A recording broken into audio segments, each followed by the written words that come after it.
بسم اللہ الرحمن الرحیم۔ خاندان نبوت نبی صلی اللہ علیہ وسلم کا سلسلہ نسب 3 حصوں پر تقسیم کیا جا سکتا ہے۔ ایک حصہ جس کی صحت پر اہل سیر اور ماہرین انساب کا اتفاق ہے، یہ عدنان تک منتہی ہوتا ہے۔ دوسرا حصہ جس میں اہل سیر کا اختلاف ہے، کسی نے توقف کیا ہے اور کوئی قائل ہے یہ عدنان سے اوپر ابراہیم علیہ السلام تک منتہی ہوتا ہے۔ تیسرا حصہ جس میں یقیناً کچھ غلطیاں ہے، یہ حضرت ابراہیم علیہ السلام سے اوپر حضرت آدم علیہ السلام تک جاتا ہے۔ اس کی جانب اشارہ گزر چکا ہے۔ ذیل میں تینوں حصوں کی قدری تفصیل پیش کی جا رہی ہے۔ پہلا حصہ محمد صلی اللہ علیہ وسلم بن عبداللہ بن عبد المطلب بن ہاشم بن عبد مناف بن قصی بن کلاب بن مرہ بن کعب بن لؤی بن غالب بن فہر بن مالک بن نضر بن کنانہ بن خزیمہ بن مدرکہ بن الیاس بن مضر بن نزار بن معد بن عدنان۔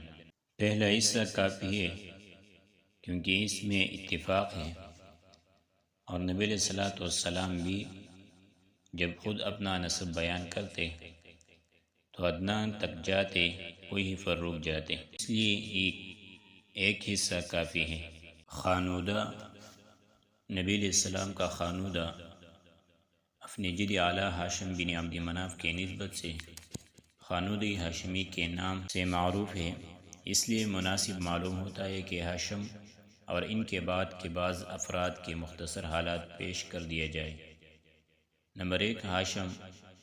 ہم بتا چکے ہیں کہ جب بنو عبد مناف اور بنو عبد الدار کے درمیان عہدوں کی تقسیم پر مصالحت ہو گئی تو عبد مناف کی اولاد میں ہاشم ہی کو سقایا اور رفادہ یعنی حجاج کرام کو پانی پلانے اور ان کی میزبانی کرنے کا منصب حاصل ہوا۔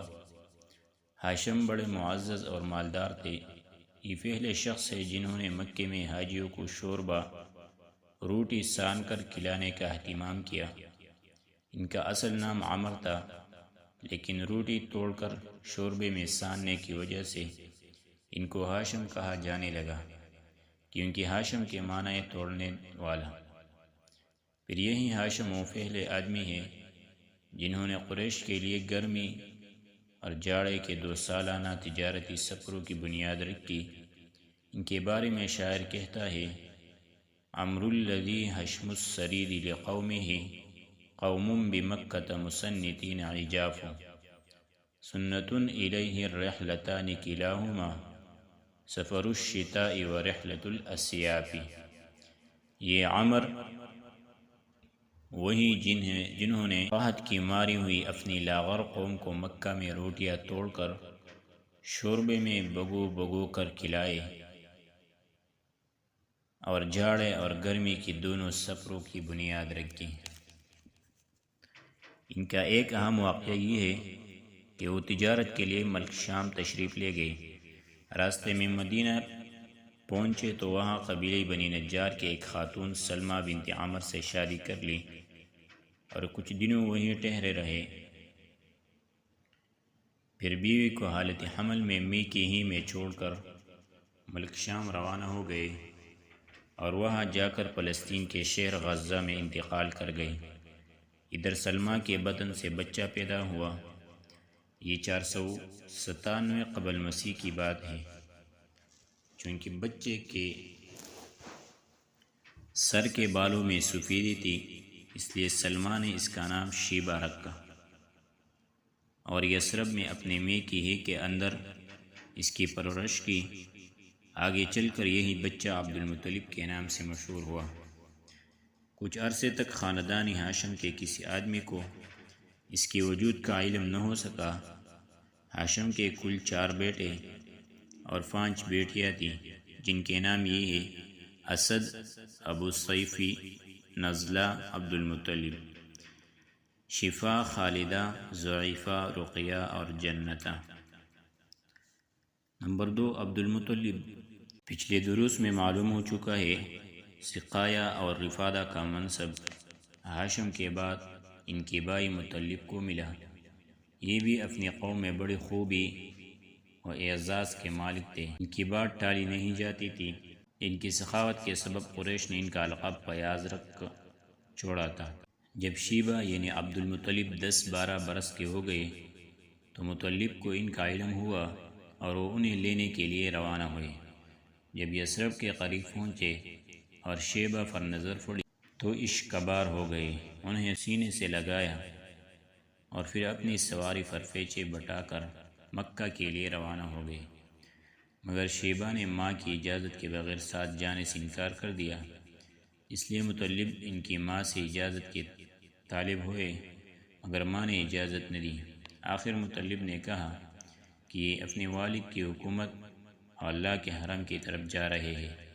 اس پر ماں نے اجازت دے دی اور مطلب انہیں اپنے اونٹ پر بٹھا کر مکہ لے آئے۔